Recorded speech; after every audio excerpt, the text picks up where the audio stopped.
Angkor Wat, a UNESCO World Heritage Site. Cambodians are so proud of it, they put it on their flag. Visited by over 2 million tourists every year. The largest religious monument in the world.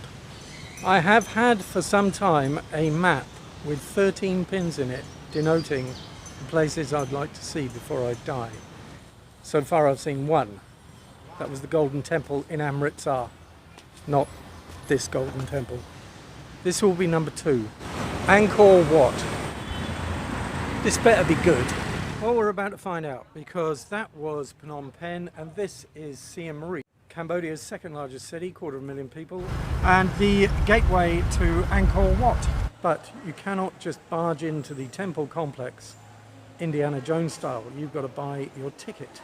Now the ticket lady just told me to wait another 6 minutes, because then I'll be able to use my ticket for today and tomorrow.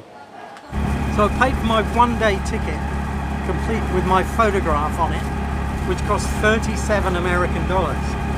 But they've got some sort of deal on where the one-day ticket is good for 2 days.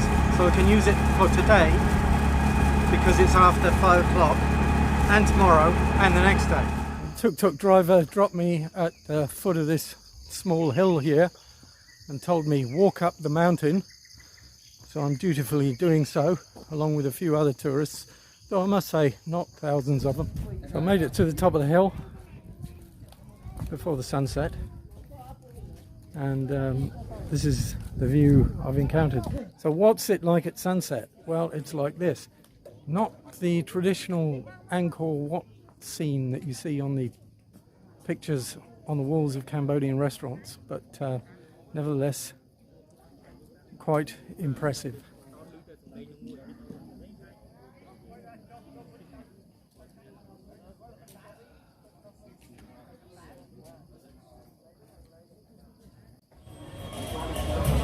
That is Pub Street, and this is a place where I've just booked my sunrise tour for tomorrow. So this is pre-dawn at Angkor Wat, crossing the Rainbow Bridge to the temple itself. But it doesn't look like we're going to get a sunrise today, too cloudy.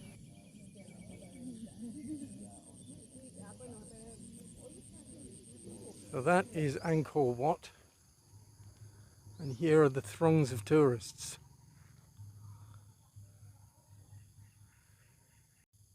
Really lucky to come here at this time.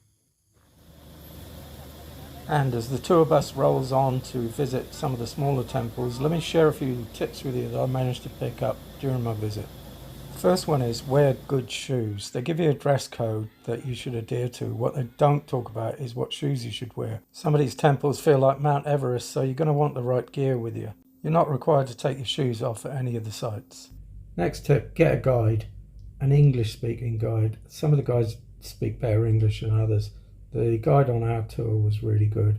Some people I spoke to, their guides didn't speak very good English at all. But it is worth getting a guide. It is a fascinating place. Third tip is all to do with taking enough water and pacing yourself. I spoke to a few people who booked a whole day tour with a tuk-tuk and packed it in halfway through and went back to their hotel and went in the swimming pool. You're basically walking around in the jungle in the tropical heat all day. You need to be prepared for that. It is hard work, this one. Whoa. So I've hired a motorbike today, and I'm discovering that the long straight roads that they carved through the jungle are not ideal for this form of transport, because they're made out of stones. There is a butterfly on my hand. But that aside, this is the Gate of the Dead. Isn't it cool? Got it all to myself. There's nobody else here. Just come along on my little scooter. Just this remote location in the middle of the jungle.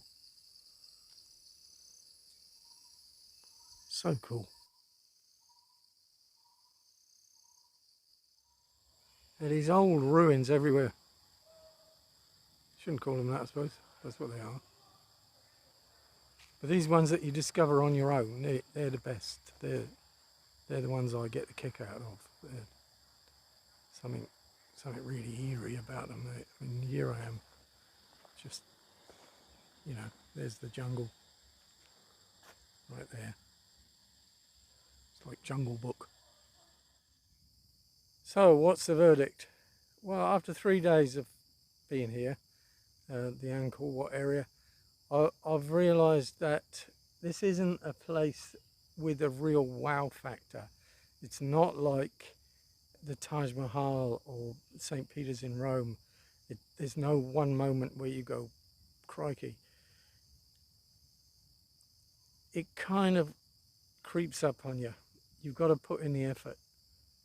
This is the huge moat that surrounds the Angkor Wat temple itself, and the actual temple is located somewhere in those trees behind me. It's hidden away, and that's sort of what it's like here. It's things are hidden, and you've got to go and seek them out. You've got to make an effort. Was it worth the effort? Yeah, it was. It's definitely one of the amazing things of the world. Definitely worth a visit.